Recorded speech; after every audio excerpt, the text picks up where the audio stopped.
Welcome, my friends.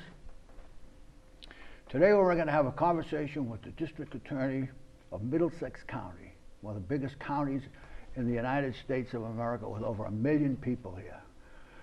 But we're not going to talk too much about the office at the beginning of the program because the gang wants to know who the person is that is the District Attorney, not the office. Everybody kind of got an idea what the office is. Okay. So, the first question is, the first question is the middle name. Marian T. What's Marian T? Marian Teresa. Did you get it? You got it. Spelled differently, but you got it. But that's, see how smart we are? You are very smart. All right. Very smart. So what we want to do is find out, I want to know exactly how you started on this academic excellence, because you were born in Cambridge, went to school in Brighton. Went to high school in Brighton. Brighton. Yeah. Okay. Grew up in Somerville. Grew up in Somerville, went to school in Brighton. Did very well in high school. I did. And you just jumped right over to Emmanuel College, right? I graduated from high school, go in the fall. Went right to college. Did you commute? I did. Back and forth from Somerville. Not bad. Yeah. My daughter went to Wheelock. Right across the street. Yeah, great and school. Simmons is there. Yep. Do you remember, can you just, what it was like there in the 70s or late 60s? It wasn't the greatest neighborhood, I didn't think, around Kenmore Square and that end of Boylston Street like it is now. Well, it was a great student neighborhood, though. Was it? Yeah. Emmanuel's a wonderful school, great education, wonderful opportunities. Yeah. Chance to pursue a lot of interesting things at school. All right, you did very well there too. I did do well, thank you. Yeah. So now you're going to tell us who the teacher was that's going to stand up in front of you that said, Marian, you're going to do well if you do it exactly how we tell you how to do it. Because you haven't slowed down an inch. I mean, we could go through to Boston College because you graduated there pretty I went to high. law school there, yes, I did. Yeah. So now what was it? What was it that set you on this course? Of doing well at school? Yeah. My parents. My Your parents were very, very much supporters of us getting good educations, having lots of opportunities, and doing public service. Did you have to work? Give you a job? I did work. Yep, I worked a couple of jobs. A little paper route job or something? No, I scooped ice cream at Brigham's. All right, that's good. Keeps you in shape. It did. It did. Eating a lot of ice cream. So now we graduate from Emmanuel. I thought my daughter graduated, well, she's of course a few years younger than you are, because I have all daughters too, but she loved it there. I loved it there. there. We were like Simmons there, and then you could go, they walked down to Kenmore Square. Yeah, walked to Fenway Park. BU's right there, Yeah. you know, I mean, it was a great 4 years. I wish you did a little better because they kind of sleep in the beginning. And, Sometimes it's hard. Sometimes it's a hard transition, yeah. Okay, so now we go over to Boston College. BC Law School. Yes. Why? Because I wanted to stay in Boston, and I already knew that I was interested in litigation, and BC had a great trial advocacy program, a lot of clinical programs, so you could get training and do courtroom experience while you were in school. Were there any women there? A lot of women? Few? There were women there. Limited. Yeah, probably maybe a third of our class. Was BC's then, was it still a commuter school, like for the suburbs, or by that time they had moved? Well, the law school was completely commuter. The law school didn't have any housing, that was all commuters. The undergraduate school, they certainly had a lot of dorms, but nothing like now. Nothing like now. Do you ever think it was going to turn into that? Boy, the place. BC has become a really international school. It's a national school. Yeah, There's it no really question about it. There's no question about it. We should be quite proud of Boston College, because I can remember, I'm 77 years old, so I can remember when the kids used to go there, they had a choice between going out to BC on a trolley or getting off earlier down at Northeastern and becoming engineers, you know what I mean? So, and now it's changed. I don't know whether they should have to go back to a little bit of that commuter school to educate some of these kids. Well, it's a very expensive proposition now. A very expensive proposition. So you already had to, after you graduated from Boston College, you want to be a litigator. All right, so now does that mean that you had to join up with the district attorney's office? Or could you have gone to DEP, Department of Revenue, or whatever? I could have done trial work a lot of places, and I had an opportunity while I was at BC to do trial work at Greater Boston Legal Services at what was then the Committee for Public Counsel, the Public Defenders. Yeah. And then actually my last clinical stop was at the Middlesex District Attorney's Office. And who was the DA? John Droney. John Droney. Yeah. He was my first DA too. He was? Yeah, well, I remember because I had friends that were young attorneys. Mm-hmm. So I think some went to Merrimack and whatever, and they were trying to get jobs. Mm-hmm. And of course, in those days, when he was running for the office of district attorney, we have a VFW hall over here, and that place would be packed. He'd come in there, pounding that desk. Everybody would get them all fired up. Now it's all changed now. It's all done on TV, and you have professional people running your whole operation, you know. But John Droney was how long ago? 30 years ago? More. I started as a student at the DA's office in 1978. 1978, 98, 2008. So 30 years. Then there was a guy named O'Day. No, that was before Mr. Droney. Oh, it was? Yeah. He got in trouble because it was a boat or something. Something about a boat reminds me of that. I don't remember what the story was. But how many district attorneys have you worked for? I have had the pleasure of working for 5. 5. Mm-hmm. The pleasure. It's been a pleasure. I have a wonderful job. I work in a wonderful office. Okay. So now you're working in this wonderful office, Yep. toiling away. I'm Toiling sure they away. have cubicles like we have. You know, everybody's in there, got their little job. Right. So this is a pretty eclectic operation over there. I think you got to. Although the fact is you're all prosecutors, but some are litigators. I saw some just. Some are appellate lawyers. Research, all that kind of stuff. So if we go along and say, okay, you have had every job in the building? I pretty much have had every job in the office, Every yes. job in the office. Yeah. Do you like one part of it better? You like the litigator part I of it? love trying cases. I love doing the public outreach. I like putting together some of the initiatives we have that really do education and prevention. Yeah. So I've had a great career, a wonderful opportunity to mix lots of different things that have brought me to this point. Now you're sitting there in front of your Dell or whatever kind of computers they have over there now. I'm sure Yeah. they've all work perfectly and blah, blah, blah. The phone rings and it's Val Patrick. Does he call up and say, Marian, you want to be DA?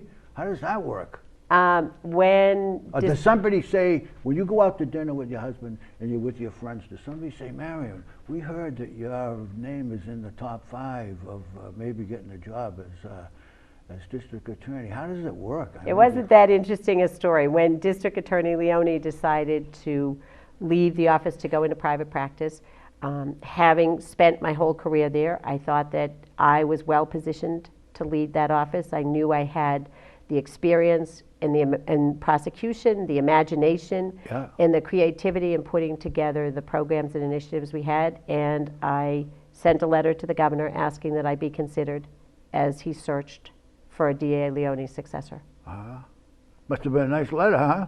Oh, it was probably a nice letter. It was to the governor's great credit, I think that he fully realized the significance of Middlesex County. It was a very searching, thorough process that they conducted in looking for who would receive the appointment. Really? Yes.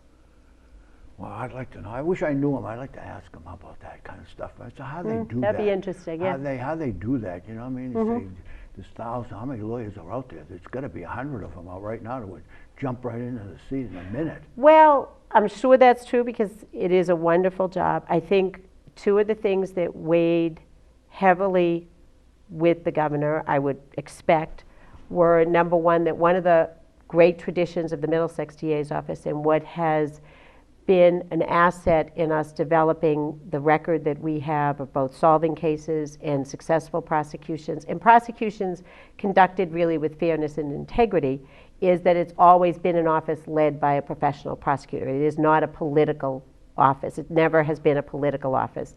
So I think that was a factor. The second factor, I think, was that to be a prosecutor in the 21st century now, it's not only about doing the core mission, the prosecution of the cases. That is obviously what our first priority is, but there has to be a significant focus on prevention and education. And I had a long record of putting together programs, of building coalitions, of being out in the community and addressing problems, both to do education for community groups, to do prevention, because we are always better served when the crime doesn't happen, and also in working on some of our diversion programs that allow us to look at certain cases and certain defendants and see if there is a way to both hold them accountable for what they've done, and also to preserve their record, to help them get treatment if that's appropriate. And I've been doing that for years, and that is what you have to do going forward. When you changed, when the phone call came, you accepted the position, how much did it change your daily life, like with your children and your husband? I mean, you have to go out now, talk to more people, you got to be more exposed. I am very fortunate to have a wonderful husband, very supportive children. I was also fortunate to be in a position where my children were old enough that I had more time during the day. Obviously, there wasn't the shuttling back and forth. So it has changed. It has changed what I do. It gives me an opportunity to spend a lot more of my time doing things like this program, being out acquainting people with the office, with our programs, the initiatives we have that they can use to make their own lives better. So it is very different. It's a much more community-based, as well as running a very large law office. I mean, that is what I'm responsible for. We have 258 employees scattered across a very large county with 12 district courts, 2 superior courts, as well as our main office. So there is a lot of work to be done every day. Is there any kind of like a program inside of a government office, like a district attorney's office, to keep the people there? Because you don't make a lot of money in the government, working for the government. I mean, I don't know if somebody would probably call up now and say, you know, they're doing nothing anyway, they're out sitting around. So you get somebody there that you first hire. You hire them personally? Yeah, I do hire them personally. Okay, so now the kids, they want to get experience. They go down to the Woburn court, maybe get assigned to the Woburn court. They do Some of that them do, stuff. We got a local policeman that's there also, right? He must work with them, Jeff Carew. So now you turn around and say, how do you get them to stay after a while? They get married, buy a house, they got to have some more dough, you know, and all that kind of stuff. There is an economic reality, which is probably the single biggest reason that people ever leave our office. People rarely leave our office because they don't enjoy the job. It is a wonderful job where we make a difference in people's lives every day at both ends of the prosecution and the prevention and intervention programs. We also are very committed to growing good trial lawyers, or good appellate lawyers. So we make every opportunity to expose people to as many opportunities as we can. We conduct a very rigorous in-house training program.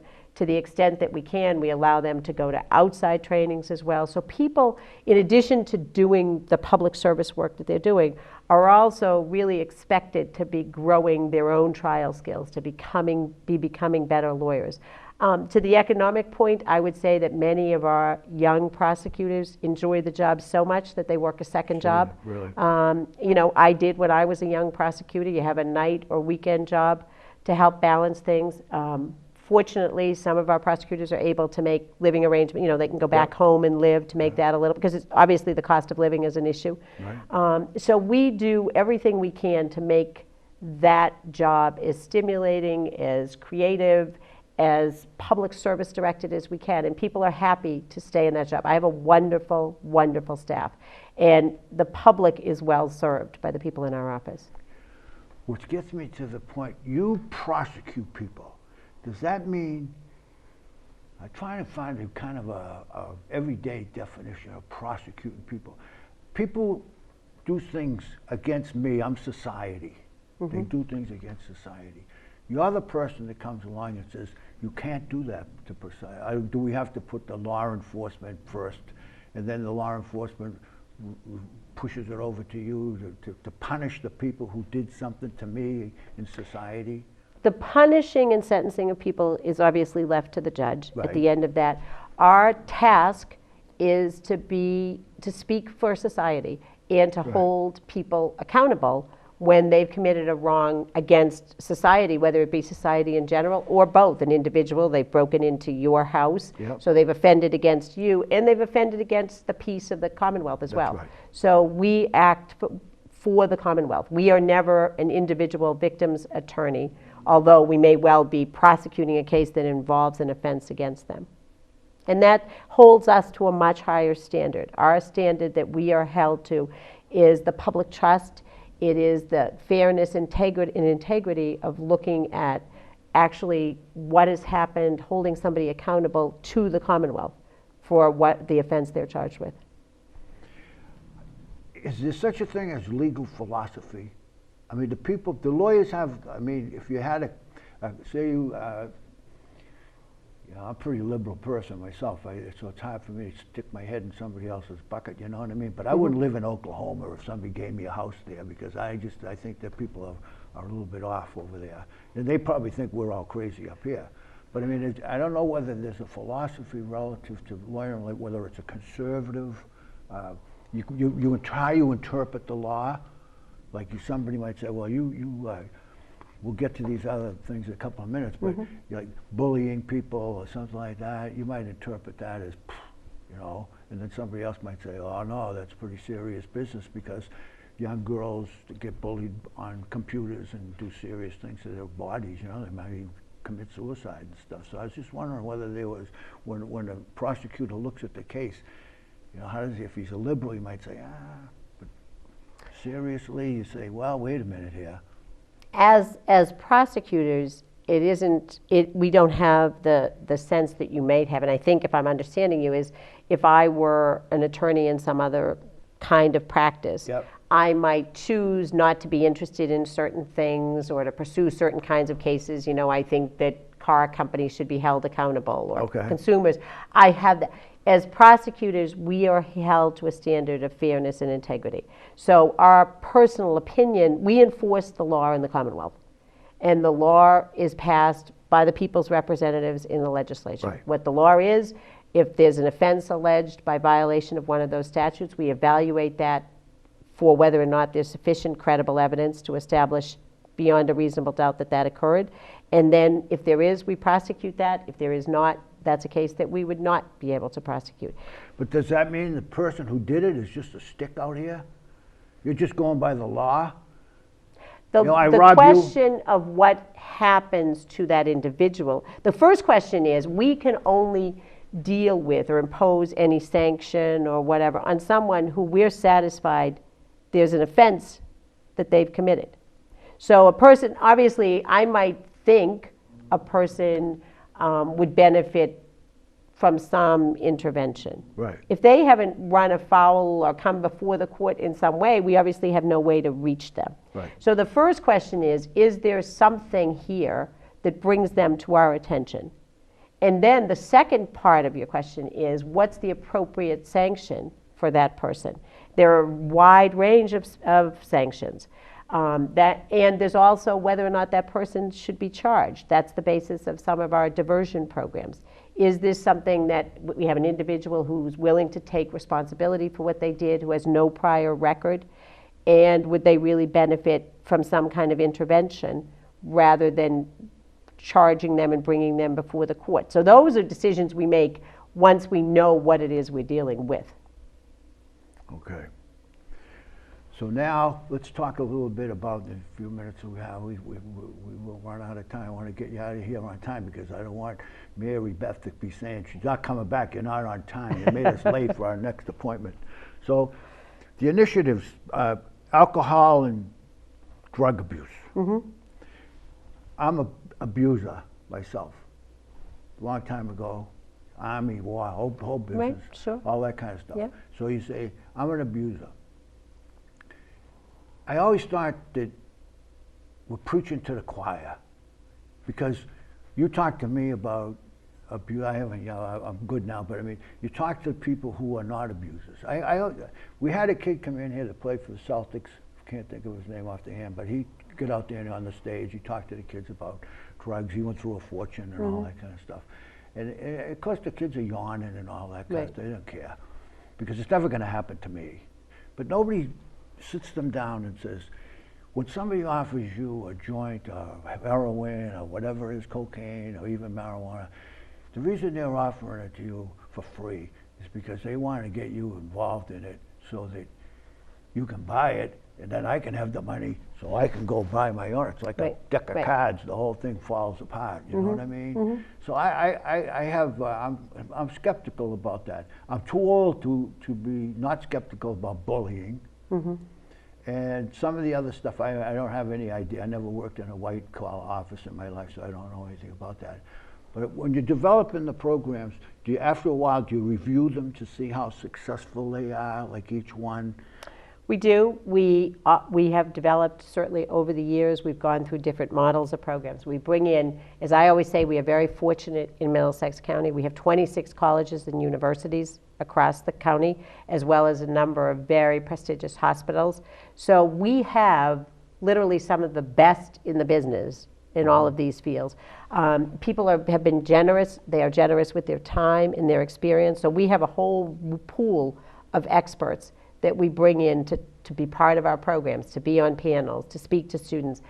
We do a pretty rigorous evaluation process for those programs to see what programs people respond to, what programs seem to resonate. Where do we see some change in behavior as a result of our programs? So our programs evolve over time. They change. Obviously, in the time I've been in the office, some of the issues faced, particularly by teenagers, young people, have become very different. We've changed our programs. We've changed our kind of programming. For instance, many of our programs now are things that we offer in some type of video form, or you can go to a link. Those are obviously things we weren't doing 10 years ago. That's right. So we have tried to stay abreast of the technology and the issues that are affecting people in the community. So when I get a piece of paper, I got it right here, of the initiative, say on alcoholism or whatever, then you have to deal with the person besides. It can't be in a group thing. I belong to, I joined Alcoholics Anonymous before the movie stars got they got money because they joined AA. You know what I mean? It was a star now. All of a sudden, a star. When I was there, there was anonymous. That's what it's supposed to be. And the idea, they used to be a little bit more, I don't know what you call it, radical or something. They'd say, if you don't pick it up, you can't drink it. They don't give you a straw. So that was the kind of argument they'd have. They say, well, what do you like? What's the problem? You say, well, I drank too many beers yesterday. Say, well, you must have picked them up. If you don't pick it up, you can't do it. Right. So it's hard to get in, for me personally, for me to get into the philosophy. There's a lot of philosophy here, because you'd have to take each individual person. Some people are hereditary alcoholics. Some people are not. Some people start when they're 12 and 14, stealing their parents' booze and that kind of stuff. And some people don't start till they're in their 30s, and then all of a sudden the pressure of the job or whatever goes on. So you have to, it's pretty difficult to have kind of a universal system to deal with it, but you have to have it, right? Well, I think there's two separate parts to the question. One is in treating people's addiction, the individual person's addiction. I think you're right. I think people respond in that treatment to different kinds of treatments. That's right. That's one of the reasons that many of our initiatives are partnered with hospitals.